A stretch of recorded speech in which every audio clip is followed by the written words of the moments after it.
Obviously, a large amount of all my life is set in prison, and that comes from research on my own experience of working within prisons within the UK.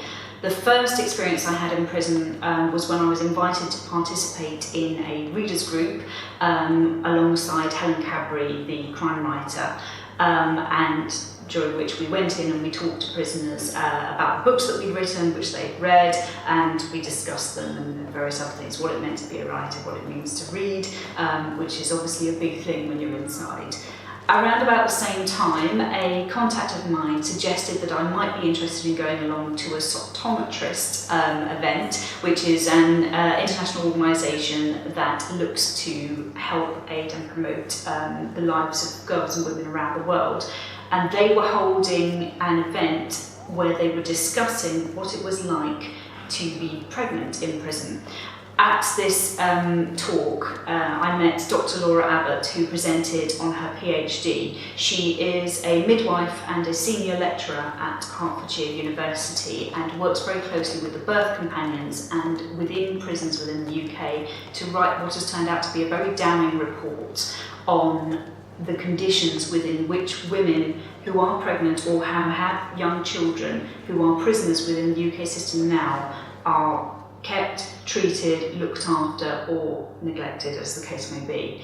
It was from there that I realised that this was something that I knew nothing about as a person. I didn't realise that there are only 64 mother and baby unit places in the UK, and they believe that there are around about 1,000 women who are currently pregnant within the UK prison system. They don't actually know for sure because those stats aren't collected either by the NHS nor by the prison service. If you are pregnant and your baby is due and you are going to be inside, and bearing in mind this can be when you're on remand, i.e. before you've actually been charged with a crime, then you have to effectively compete for one of those very limited places.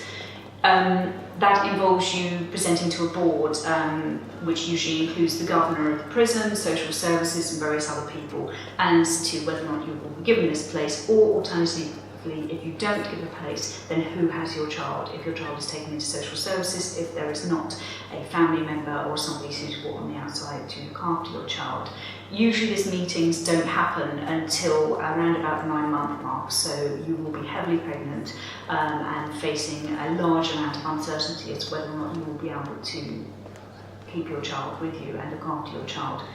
If you do get a place on a mother and baby unit, you are allowed to keep your child until 18 months with you, and you are kept in a separate part of the prison with your child, and you're able to feed your child, etc. But you are still expected to attend work during those times, so there isn't maternity leave like there is on the outside. If you don't qualify for a place, your child is immediately taken away from you and given to whoever will be looking after it on the outside. Most prisoners are not offered any counselling at this point. The only thing that they are able to do for their child, or often the only thing they're able to do for their child at this point, is to provide milk. So pumps are provided for some women, and the milk is sent out to the child. This can be a lifeline for women. It keeps them going because they feel like they're doing something, because with no counselling and no support and being dropped straight back into the penal system, women often find themselves obviously deeply depressed and distressed about the loss of their child or the child being taken away from them.